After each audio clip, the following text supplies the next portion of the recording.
nama du'uudhaaf deemtaa guyyaa haganatu siif hafee jedhamee itti himan. Nama kanaa takkaan dhageenya isin. Kaansarii qabdaa, kaansariin kan kee kun torban lama booda si ajjeesaa nama jedhameen. Intalli tun nama akkasiisan. Yeroo ammaa kana dhugaa dubbachuun hafeera. Uf ta'anii jiraachuun hafeera. Namni nama ilaaluun qofa akka namni jiraatutti jiraata. Jireenyi ofii dhiisee namni jireenya nama biraa jiraata jechuudha. Namni bultii ofii dhiisee bultii nama biraa. Osoo hojiin meeqas eeggatu, osoo waa hedduu wanti dalaguu qabu jiru, dalagaa ofii dhiisee namni jireenya namaa jiraata jechuudha. Yeroo ammaa kana hedduu nama ajaa'ibaa. Viidiyoon kun hedduu akkanatti toleetiin jira. Ergaa guddaallee qaba. Assalaamu alaikum warahmatullaahi wabarakaatu. Akkam nagaa bultanii hordoftoota kee jaalatamuu fi kabajamoo akkam jirtan fayyaa keessanii alaamanni si'aanam nagaa isiniin jedha. Baga nagaa naataatanii baga sa'aa kana eeddan isiniin jecha. Dhugaa viidiyoon kun hedduu akkanatti tolee akkasumallee dhugaa jirtudha. Dhugaa jirtu isiniin jedha. Kanaaf ilaalaa waa irraa hubadhaa isiniin jedha. Akka waa irraa hubattan abdiin qaba. Kanaaf yeroo takka takka viidiyoo akkanaa kana viidiyoo barumsa qabu, viidiyoo gorsa namaaf ta'u eeguu argisiisa. Kanaaf isin mootu ilaalaa akka waa irraa hubadhaa. Nama kana nin gaafadhe maaf akkana taate jedhee yeroon gaafadhu deebisan argate takkittiin guddoon tan. Maali qulla yusiibanaa illaa maa kataba Allahu lanaa. Waan rabbiin na ajaje gaafan dubbadhee waan rabbiin na ajaje hawaasa kiyyaan gahetti. Oggoomta dubbii beektaa gubbaa dibaa ooluun gaariin ta'uu beeki. Dubbii oggoo gubbaa dibaa oolte gubbaa dibaan tun osuma deemu balaa ati si geessa jecha. Fakkeenyaaf muciyyoo takkatu waa jette waan inni na kofalchiisirra.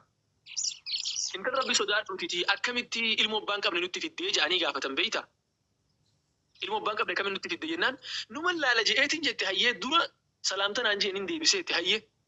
Numa mee wamanni ta'uu deemuun laala je'eetiin jette. Lakkoofsa na gaafate lakkoofsa kiyya kanneefi jette hayyee. Wamanni ta'uu deemuun laala je'eetan na dubbifnaan dubbisee jette hayyee. Wamanni ta'uu deemu osuma laaluu deemtu. Wamanni ta'uu deemuun laala jette. Wamanni ta'uu deemuun laala jetteeti. Ilmoo abbaan qabne manatti fiddee dhufte jechaa booda. Nuti akkas ta'uu nurraa sodaadheen. Wamanni ta'uu laalla jenneetu. Wamanni ta'uu laalla mi'a gubbaa dibneetu mami hawaasa mufachiisuun gaarii miti. Hawaasa mufachiisuun gaarii miti gaafni jedhamu gaafa da'waan kan kee asliin isaan tuqamini. Gaafa asliin da'waa keetii tuqame wanna itti yaamtu ra'asal maalli kan kee mataan si harkatti dhawame. Wanni gubbaa dibdu maaltu jira gaafas. Numa laala wanni ilaaltu hin jiru gaafas. Dhugaa jiru itti himteetuma wallaalu yoo dhuftes wallaalta jechaa sirritti. Soo kanaaf dhugaan jiru kana namni hedduun ammoo itti fudhate. Ati haguma folowara hedduu qabduun folowara 50,000 60,000 qabduun dhaamsi kan kee nama hunda bira gahaase wallahi akkasii miti isinii himantan numa qabadhaatan dhaamsi kan kee nama hedduu bira gahaase abbadan akkasii miti. Dr. Iyad Al-Qunaybii namni beeytanii jira as keessa shuuritti ni beeytanii Ustaad Awwal ni beeytanii Ustaad Farhan illee ni beeytanii yaqiinatti Dr. Iyad Al-Qunaybii ni beeytanii miti. Hin beekan. Iyad Habii Ordon kana inni amma profeesara ta'e jira Dr. Leekan profeesar. Profeesar Iyad waggaa 8 dura viidiyoo dalaguu eegalanii YouTube irratti waggaa 8 guutuu followeran qabu ture. Anarraa miti waggaa 3 faa duran follow isa godhe. Waggaa 3 waggaa 4 dura sonni beekamin follow isa godhe. Gaafa inni followera 100,000 wahii qabuun follow isa godhe. 100 takkaaf ikkana. Arran miliyoon takkaaf wahii gahee jira. Dr. Iyad namni irratti hin duulin hin jiru gaafas. Irra duulanii ati islaama mutashaddida dhuga gaafa duraa tokko dogongora qabaatu ture innis. Xarxii isaa keessa dogongorri wahii ni ture gaafa gartee waa'een gartee jara alaabaa gurraachaa kun ka'ee ture san xarxii garii keessa dogongora seene dafeetuma gosumarraa ta'ubatee guututti deebi'ee karaa rabbiitiin nama yaamuu eegale. Inni tanaazulaatan qabu ni diin irratti. Diin irratti gubbaa diddibaan oolina gubbaa diddibaan kun osoo oofu waan hin taane hawaasatti bareechaa jira. Amma fakkeenyaaf Finfinnee keessatti maan tana hijaabni gubbaan uffatamee jalaan kofaan uffatama. Hijaaba jaamee iskarbiin xiqqaan tokko uffatamee jalaan kofaan uffatama. Bakka kana waan nuun gahee jiraa ja'a shayii usaanne jecha doktorri. Waan kanaan nu gahee jiraa ja'a profeesarri. Wanni kanaan nu gahee namuutu gaafa kunis tanaazuluma godhe. Kunis tanaazuluma godhe.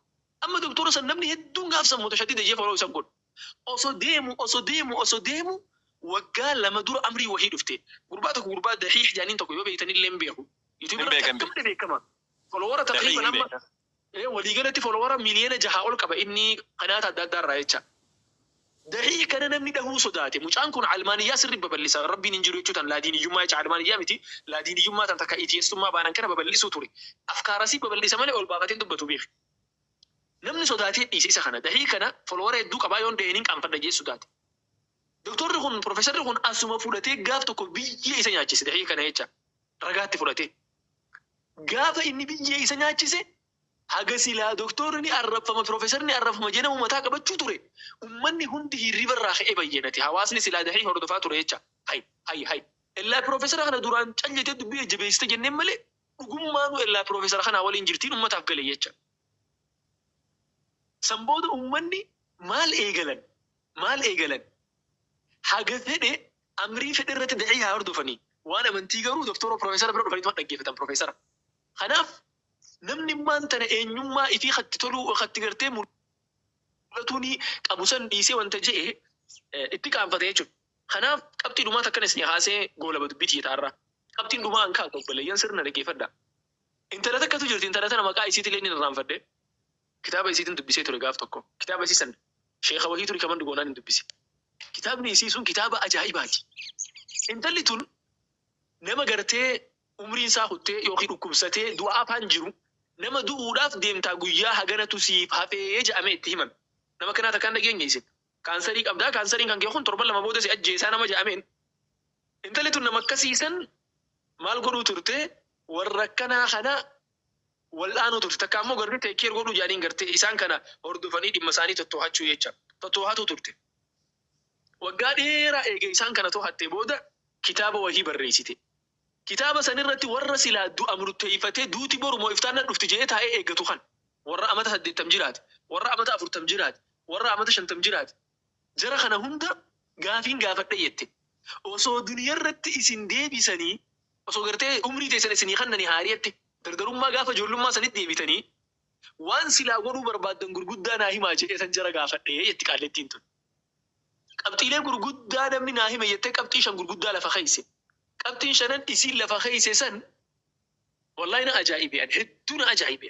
Qabxii 5 kana dhaggeeffadhaa isin hin nyaadhabina. Kitaabni kun kitaaba nama 10,000 irraa barreeffame. Nama 10,000 irraa kitaaba kana barreessan jecha. Kanaaf isin hin nyaadhabina. Ummata dabre kana irraa barnoota fudhadhaa. Qur'aanni rabbiitu laqad kaana lakum fi rasuulillahi uswatun hasanaan hun jedhe. Seenaan nabii rabbii barnootaaf gahaadha. Qur'aanni rabbii barnootaaf gahaadha. Walaakin ammoo tajribaan jireenyaatis barnootuma namaa dabalti malee waan hammeenya qabdu jecha. Kanaaf nasiihaan isinidhaa masirri dhaggeeffadha. Nasiihaan isinidhaa maali? Sagalee dhaamsaa obboleeyyan. Dhaamsarra jirra sagalee dhaamsaa baarakallahu. So qabxiileen gurguddaan 5 kun atiifillee barnoota sii taha. Maal jedhan kitaaba dubbisuun umrii namaatitti dheereysaa jedhan. Akkamitti umrii namaa dheereysa jennaan tajribaa namni amata 50 jiraatee kitaabaan cuunfee lafa kaa'ee ati immoo daqiiqaa 30 dubbistee irraa argatte jecha kitaabarraa. Kanaaf sirriitti dhaggeeffadhaa barnoota umrii keessanii isiniif haa ta'u.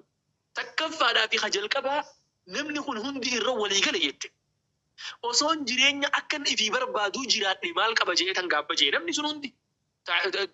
Taqriiban beeki nama 10,000 ta'uu mala 15,000 ta'uu mala namni san. Namni isiin gaafatte jecha. Maal jedhan osoon jireenya ifii barbaadu jiraadhe maal qaba. Jiruun jiraataa ture hundi jiru namni barbaadu. Kophee bitatta kophee akkam bitatta jennaan kophee maarree ja'aniin san gartee sniikara akkanaa san gartee maarree puumaa ja'aniin san maaliif puumaa bitatte jennaan bargaa puumaanillee maarree tokkotu irra lallaafaa irra bareedaadha. Garuu gatiin sallee irra xiqqaadha. Walaakin puumaa kanaatutu zamana kanatti gartee biraandii ajaa'ibaati siin jedhe. Yaa keeti biraandii miti haara galfannaa sii kan. Nama fakkaachuudhaa miti haara galfannaa sii kan. Kanaaf maal jee namni sun hundi uummanni faranjiidhaa sun hundi maal jedhan osoo jireenya ifii nu barbaachisuu fi ifii barbaadnu jiraannee faayila namaa walitti cufne. Kanan jechuu barbaadan qabxiin jalqabaa uummata keenya. Yaa warra dhaamsa dabarsu, yaa warra dhaamsa dhaggeeffatu, jireenya namaaf hin jiraatin, jireenya namaatiif hin rakkatin. Namni maal komantiin irratti godhe, maaliin na arrabse, maaliin na salphise, maal mataa kiyya gaddeebise, maal haadha abbaa kiyya arrabse laa. Jireenya si barbaachisu kan rabbiin itti siyaame wamaa khalaqtul jinna wal insa illaa liya'buduun haga dandeessu jiru sanirra jiraan.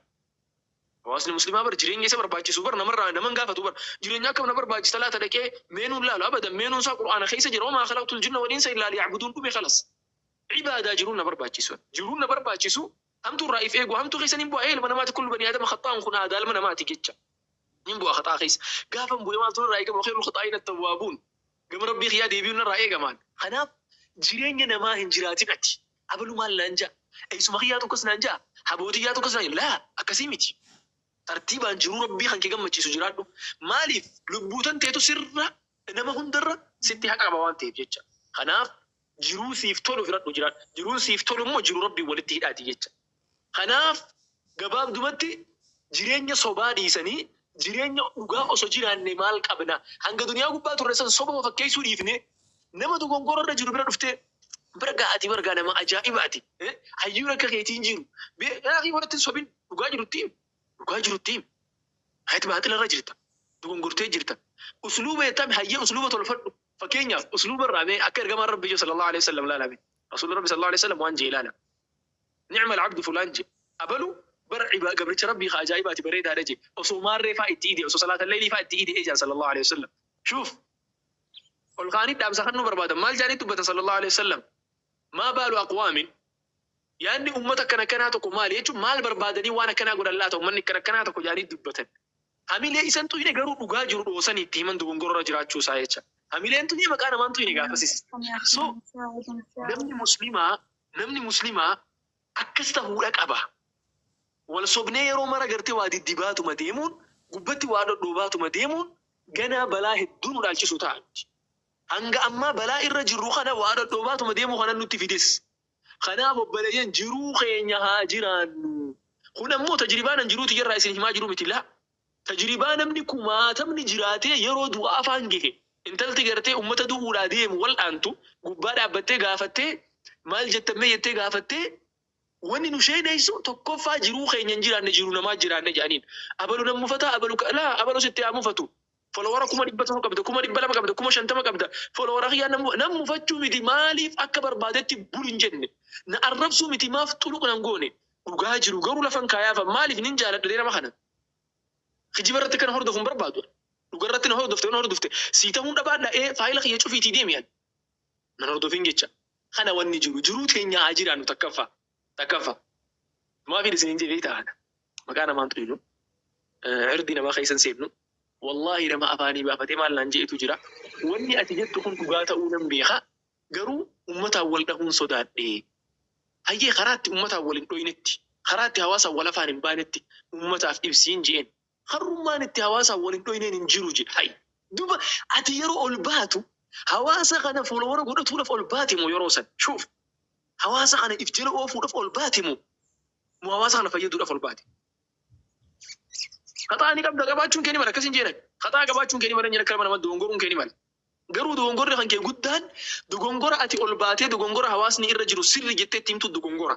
Jennaani hawaasaan wal dhawu akhi hawaasni kun yoo hawaa nama godhu taate isatu dhiiraa waan haa godhu hin jee wallahi akkasin jeen gaafsanan. Maaliif jennaan qadiyyaa wahii irratti ati dhaabbadhu naan jeen na gorse beeyta. Hayyeen dogongora yeeten gaafadheen dogongorre walaakin ammoo akkas taanaan dhiisin jedha kamataa kiyyetti jechuu. Kana jechuun kiyyaan waan biraatiif miti. Akka ifi amantetti jiraadhu. Wallahi nam tokko sin jiraachisu. Nam tokko sin ajjeesu. Akka ifi amantetti jiraadhu. Haqiiqaa ifi itti amante dhugaadha. An jarjaruun kiyya ni mala haasawaa keessatti waan hin taane keessanuu kiyya ni mala dogongora. San faayida san cufteetiti mucaan kun haqa dubbataa jira moo baaxila dubbataa jira laaltee jecha miizaana gubbaa keessee. Obboleessi kiyya Awwal Qaasim, obboleessi kiyya Mu'aaz Naziif, obboleessi kiyya Abaluu maal dubbataa jira laata? Haqa moo baaxila dubbataa jira cirra miizaan ta'e jecha. Kanaaf warri da'waa irra jirtan hadaraa ifin sobinaa. Guyyaan qiyaamaadhaa haas deemaa jiru yawma laa yanfa'u maalun walaa banuun. Isin galee guyyaa san gaafa wanni takka sin fayyenne hojiin tantee qofti sitti as baatu jecha. Qalbiin tanteetii fi hojiin tantee sitti as baatu jecha. Lammaffaadha. Maal ja'an jennaan osoon ganamaa galgala akka harree dalaguu baadhee ja'an jarri. Uummata faranjiiti gaa akkana jee kun. Maaliif jennaan faranjiin duniyaaf jiraatti. Nuti immoo jijjiirra dubbii tan akka isaan ja'anitti hin furannu. Maaliif jennaan nuti hawaasni muslimaa qaacidaadha qabna qaacidaa gartee salafa irraa nutti dhufte jecha. Duniyaa tana gubbaa gaafa jiraattu akka lamatti jiraatte ilmi namaa tokko eenyummaa lamaan jiraata namni muslimaa. Eenyummaan lammeen san eenyummaa duniyaa ittiin jiraatu eenyummaa akhiraa ittiin jiraatu. Eenyummaan duniyaa ittiin jiraatu eenyummaa akkamiiti eenyummaa nama gartee abbaa qabeenyaa ta'uudhaaf nama gartee influenshaala ta'uudhaaf nama tokko nama hawaasa irratti sochii addaa agarsiisee hawaasa to'atu ta'uudhaaf dalagu. Maaliif qabeenyaaf ni dalayda barnootaaf ni dalayda waan silaa hawaasa barbaachisu hundaaf ni dalaydaati laffaadha. دنيا رتي كأنك تعيش أبدا دليدا بيخ إلى فات سرتي وكن في الآخرة كأنك تموت غدا أكرم بردوء تتي آخرة فجت موقافة آخرة فجت هم بانك أبو دلقانك كلام بردوء تسلان خي عبادا كمال هندي كست هايج خناف نمن مسلمة جباتي هذا لقو عمري تنتشينا وبرو جباتي دلقو أبو ساتين جتة قبتيلي براسة دي خدتي أنسان تجري جري سنة إن شاء الله قبتيلي شان جري دبتن سن فول دوري ربي جي بلنا نان فيديو كواليتي كابو وهي رادا لقى ربي جي كزيتي يا داجرا قبتي جل كباخن نمن دنا قبلنا وري فولورك أبدا نما كوما تكوما لما كوما صديق أبدا اعمل في الدنيا كأنك تعيش أبدا واعمل لآخرتك كأنك تموت غدا كسي هنا أستاذ رحان وري فولورك أبدا فولورك كوما شنتما كوما كودان كوما صديق كوما دبا صديق كوما دبشن ملينا فولوران غفيت كبار نصيحة نزيلا وما لبيتها والله tokkoon isaanii jiruu kan kee jiraataa jiran namoota mana isaa keessa jiraataa jira jiruu isaa atis jiruu isaanii jiraati jiruu kan kee jiraadhu dhiisi jiruu isaanii abalu maal laanja abalu kam dhiisi abalu san si wajjin qabrii gadin seebi jecha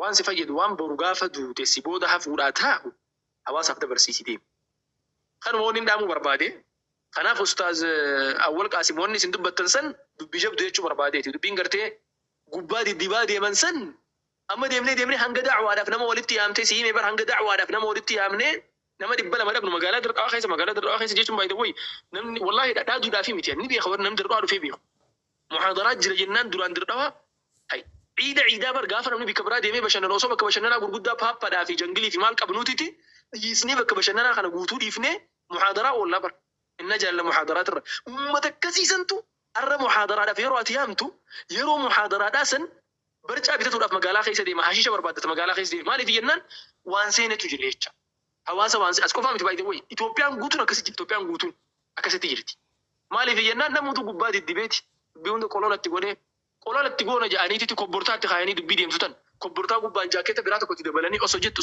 dubbiin waan biraa dhalaa dhufte osoo qolola keessa dubbii haasawan jennu wanni biraa nutti hin badini ammas ifaa eeggannu warri hawaasaaf dhaamsa dabarsaa jirtan obboleeyyan kiyya nasihaan isinitti dhaammadammataa kiyyaan sooshaal miidiyaa irraa beekeetan jira almost yeroo ji'a takka gahuuf sooshaal miidiyaa irraa fagaateetan jira as boodallee ol deebi'ullee hedduu gammachuullee hin qabu yoo rabbi na deebise numan deebi'a walaakin ammoo yoo nifin deebi'uu baadhe sanarra laalina sooshaal miidiyaa irra jecha obboleeyyan ammoo majaala da'waa irra dalagaa jirtan hadaraa nasihaan isin dhaamu kana waan dhoofamuu qabu dhoosa waan qolola keessatti haasawamuu qabu osoo hawaasa miine haasawa hawaasa hawaasni kamiidhamuun ammoo dhugaa dhagahuu dhabeen osoo hin taane soba bareechiteetti dhiyeessuudhaan soba inni dalagaan jirre akka waan inni dalagaa jirutti fakkeessitee baaxila inni dalagaa jiru akka waan inni haqa dalagaa jirutti fakkeessitee dhiyeessuun hawaasa ajjeesuudha dura dhaabbattee garuu hawaasa kana dogongora dalagaa jirta jetteetti himuun hawaasa fayyisuudha hawaasaaf jiraachuudha hawaasa dandamuudha akkasitti haa hubannuun dhaamsa kiyyaa dhiifama sinirran ture yeroo dheeraa